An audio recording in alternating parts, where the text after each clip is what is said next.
The year is 711 AD.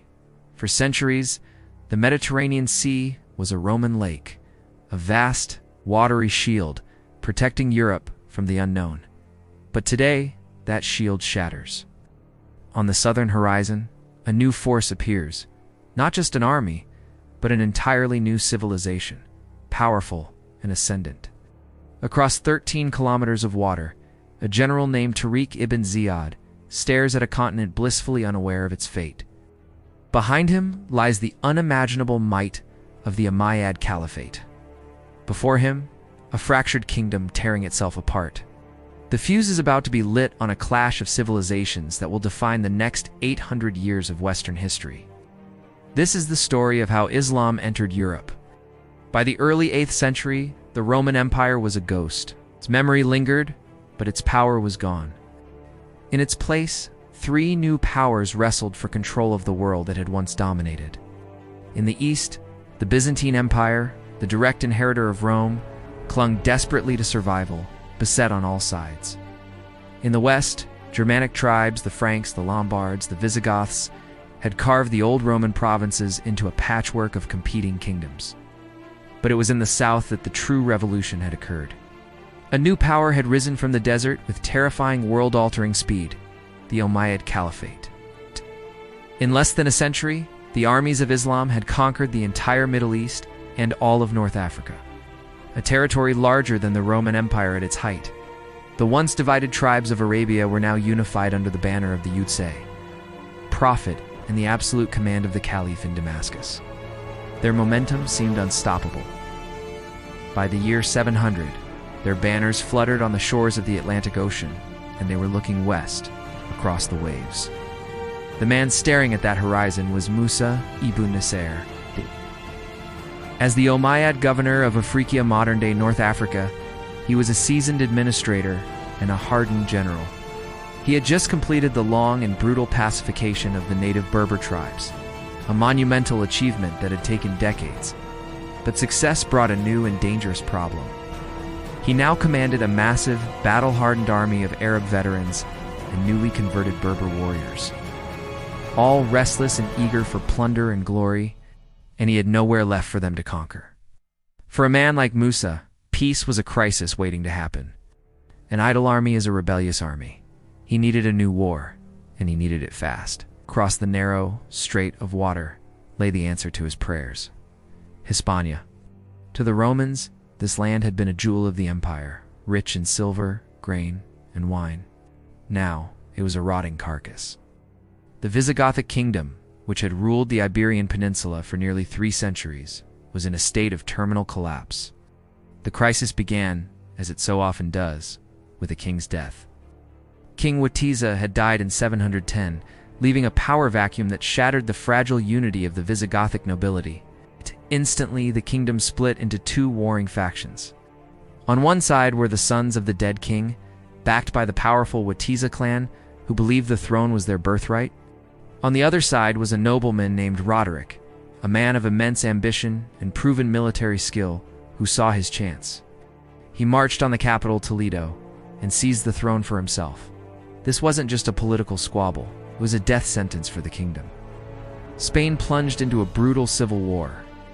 Roderic controlled the south and the center of the peninsula, while the Witiza clan and their allies held the northeast.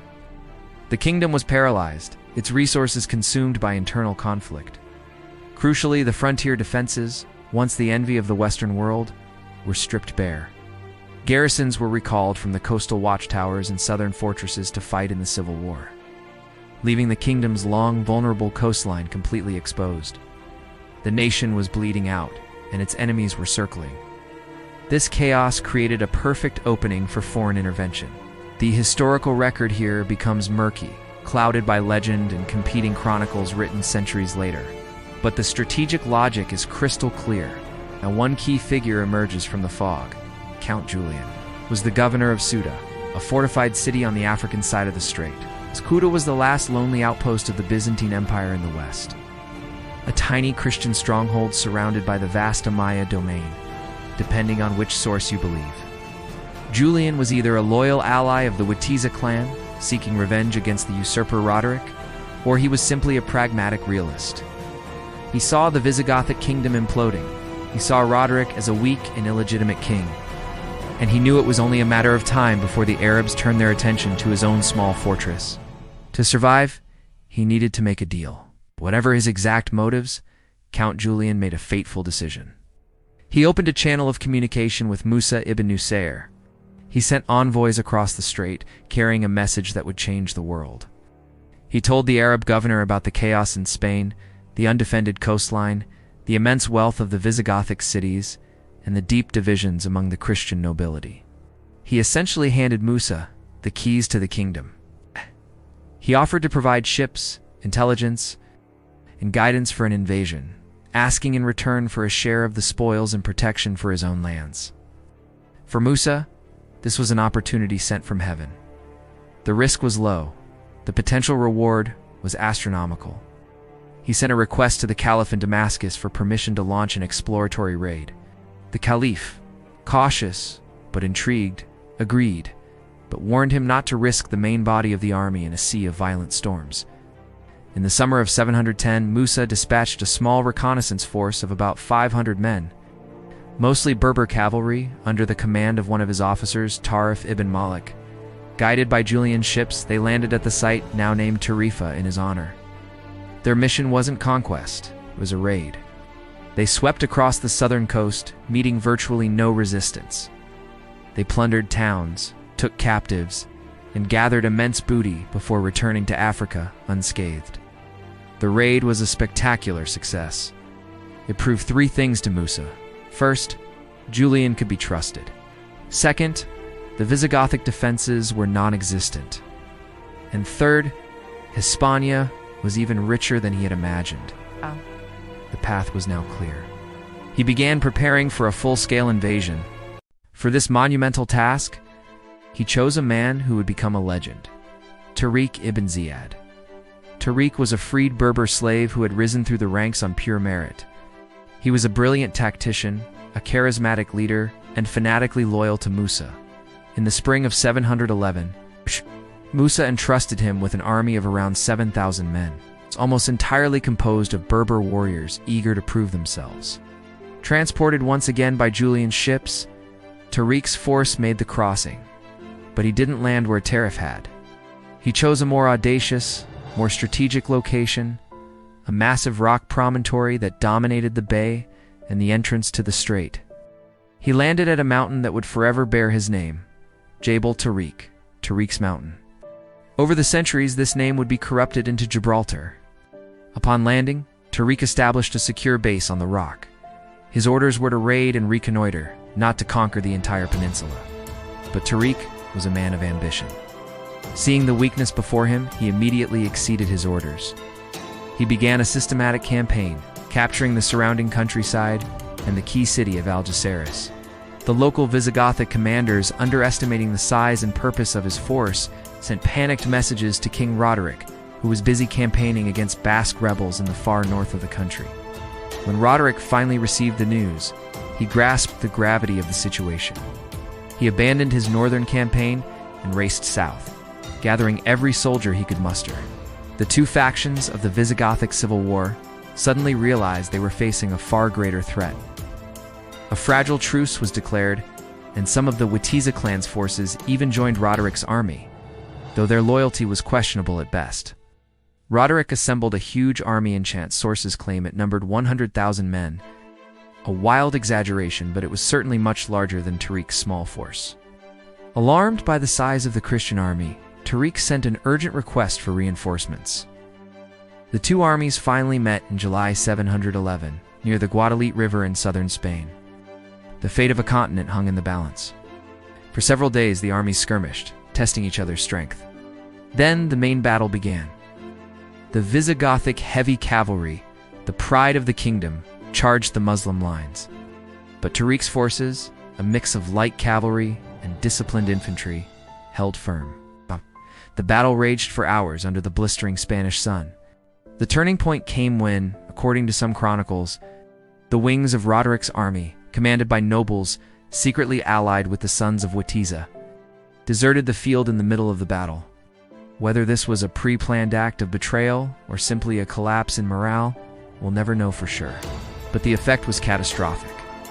The center of the Visigothic line, with King Roderic fighting in its midst, was suddenly exposed and surrounded. The result was a total slaughter. The Visigothic army was not just defeated, it was annihilated. King Roderic himself vanished in the chaos, likely killed in the fighting. With the king dead and the army destroyed, Visigothic Spain ceased to exist as a coherent state. There was no one left to give orders, no one to rally the resistance. It was every city for itself. Tariq ibn Ziyad, a general who had been sent on a raid, now stood as the master of an entire kingdom.